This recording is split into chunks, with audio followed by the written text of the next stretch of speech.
साथियों, जय हिंद, जय भारत, जय भीम। उत्तराखंड का विधानसभा सत्र चल रहा है। राज्यपाल के अभिभाषण भी हो चुका है और आज से बजट भी पेश होगा। सामान्यतः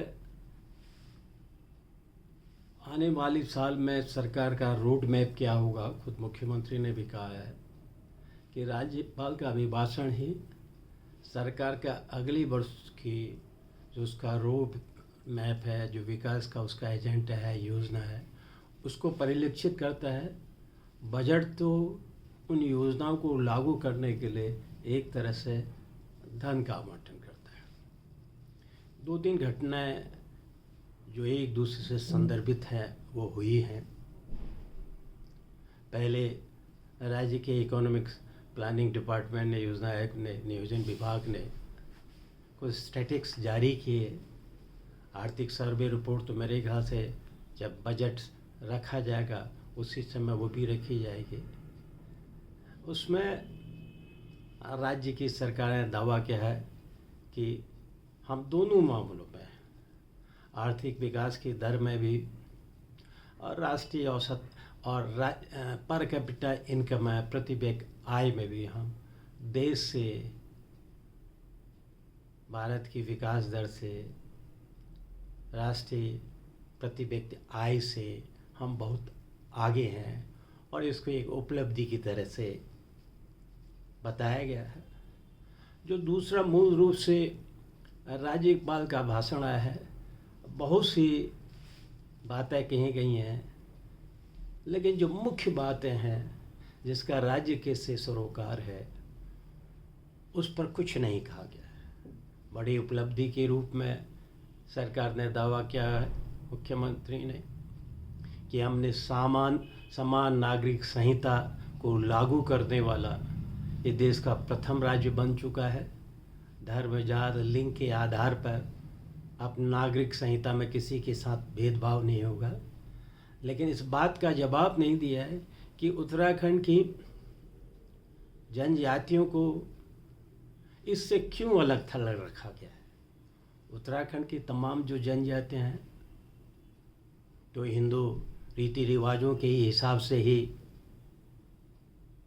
तमाम तरह के उनके अधिकार सुनिश्चित हैं।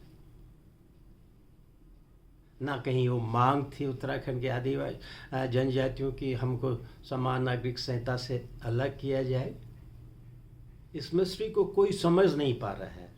कुछ संदर्भों में तो जॉनसन भावर के संदर्भ में तो पूरी तरह विकसित कास्ट सिस्टम वाला, रहने का सामाजिक मूल्यों को मानने वाला समाज है, जिसके ट्राइबल होने पर भी बहुत से लोगों ने अपनी शंकाएं व्यक्त की हैं। उसका कारण अभी तक नहीं मालूम। दूसरी बड़ी बात की 48वीं राष्ट्रीय खेलों का आयोजन करके हमने बहुत बड़ा कदम उठाया खेलों की दुनिया में। मुख्यमंत्री इस ओर इशारा नहीं किया कि 2018 में ही यहाँ पर राष्ट्रीय खेल का आयोजन होना था।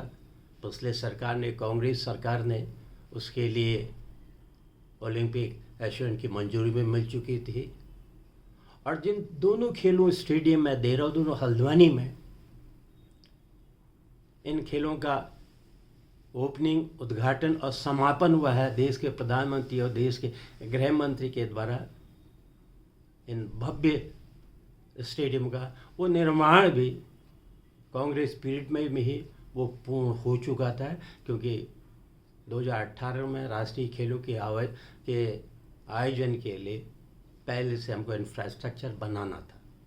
तो आपकी उपलब्धि क्या है कि नए इंफ्रास्ट्रक्चर में,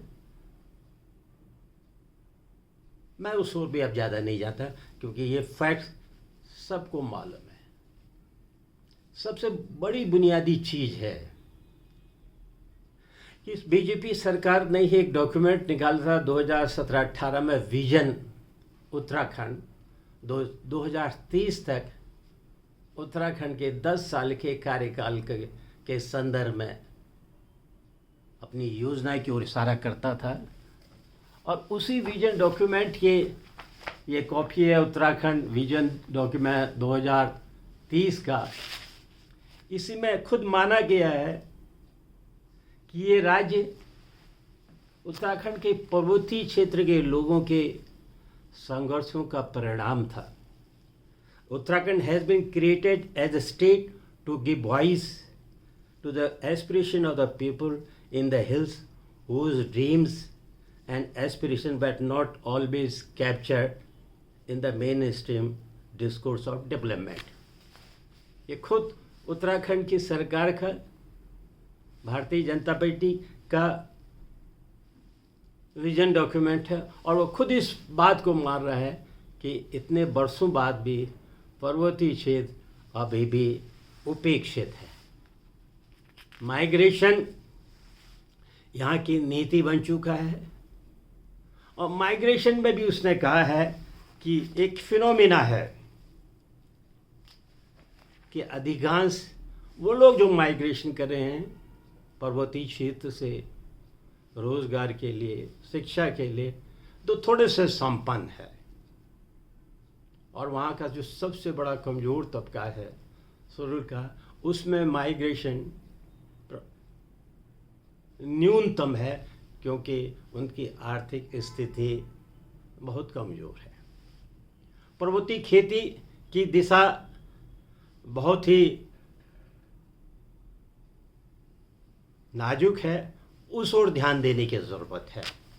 लेकिन अगर हम इस नए बजट में राज्यपाल के अभिभाषण में मैं देखेंगे, क्योंकि वही अभिभाषण पर ही बजट का अधिकांश फोकस रहेगा, खेती पर राज्य की सरकार ने के अभिभाषण में कहीं कोई दिशा नहीं मिलती है कि खेती के पुनर्जीवन को, और विशेषकर पर्वतीय खेती के।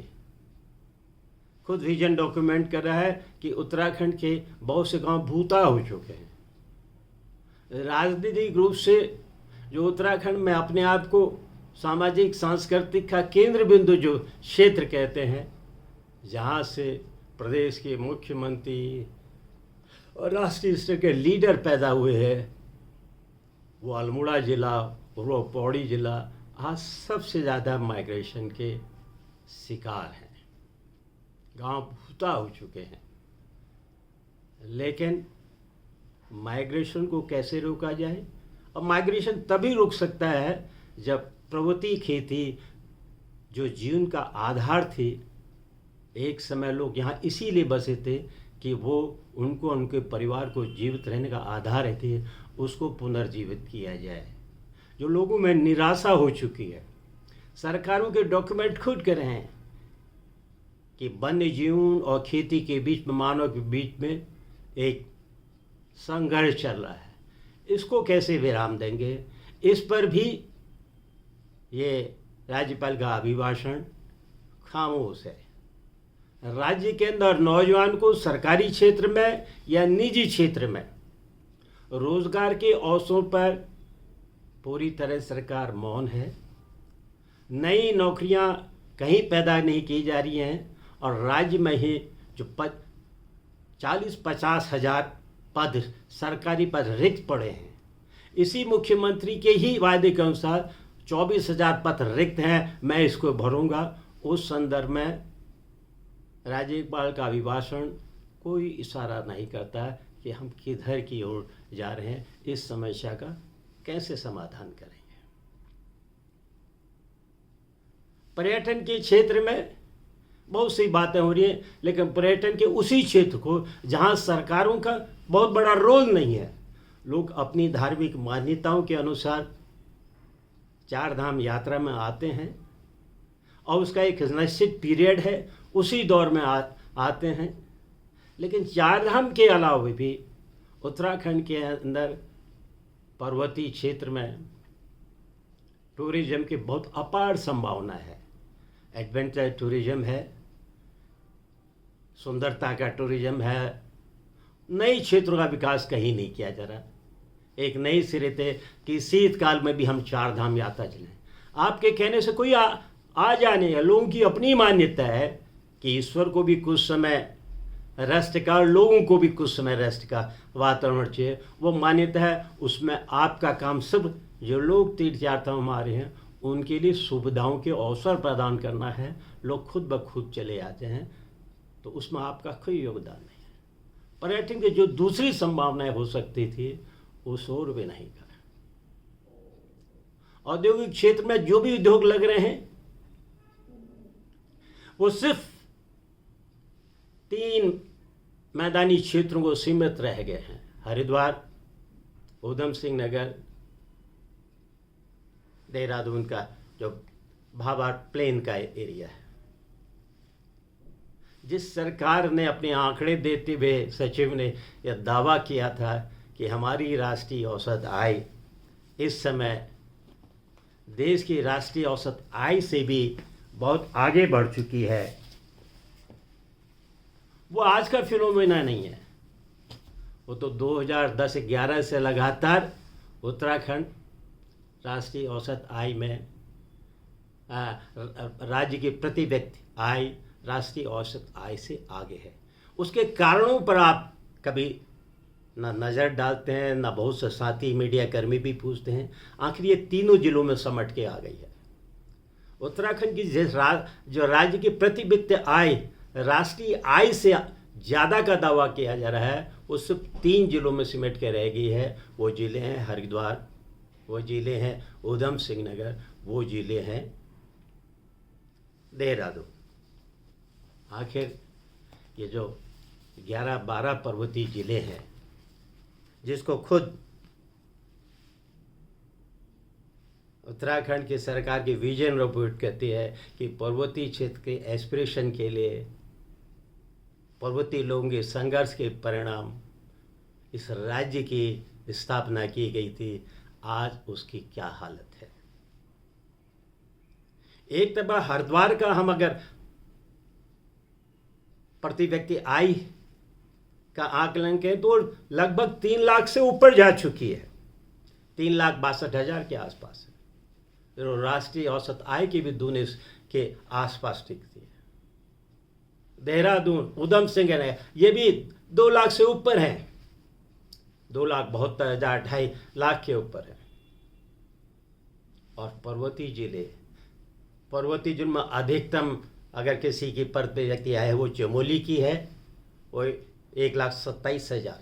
सबसे कम आय का जिला है जहाँ 1 लाख से नीचे हैं, वो रुद्रप्रयाग है, 93,000 प्रति व्यक्ति उसकी आय है। बागेश्वर जिला 96,000 है। अल्मोड़ा 1,08,000 है, ऐसी पौड़ी है। क्या इन्हीं बातों के लिए हमने संघर्ष किया था? एक और दावा करते हैं कि हमारी राष्ट्रीय आय, हमारी राज्य की प्रति व्यक्ति आय राष्ट्रीय आय से ज़्यादा है। उस आंकड़े में ये पर्वतीय क्षेत्र हैं जहाँ के लोग दिन रात जिन्होंने संघर्ष किया था इसी भाव से कि उत्तराखंड बनेगा तो मेरी दशा भी सुधरेगी, वो राष्ट्रीय औसत आय से बहुत नीचे है, लगभग बहुत नीचे कहना चाहिए। तो मैं सिर्फ ये बात कहना चाह रहा था कि इस बजट के सत्र में ये बात जरूर आनी चाहिए कि भाई हम दावा तो कह रहे हैं कि हम आगे बढ़ रहे हैं, हम दावा तो कहते हैं कि राज्य के आर्थिक विकास की गति देश के आर्थिक विकास की दर से आगे बढ़ रही है। हम दावा तो कर रहे हैं कि हम प्रति व्यक्ति आय में राष्ट्रीय आय से आगे बढ़ गए हैं, लेकिन हम उन पर्वतीय क्षेत्रों को भूल जा रहे हैं। देहरादून की सन 2021-22 के जो आंकड़े आए थे उसके बाद आंकड़े आए नहीं। हरिद्वार, ऊधम सिंह नगर, देहरादून 3,62,000, हरिद्वार ऊधम सिंह नगर 2,70,000, देहरादून 2,35,000। इस 3 जिलों में ही हमारी सारी की सारी आर्थिक विकास वो सुंदर सुनहरा उत्तराखंड सिमट कर रह गया है।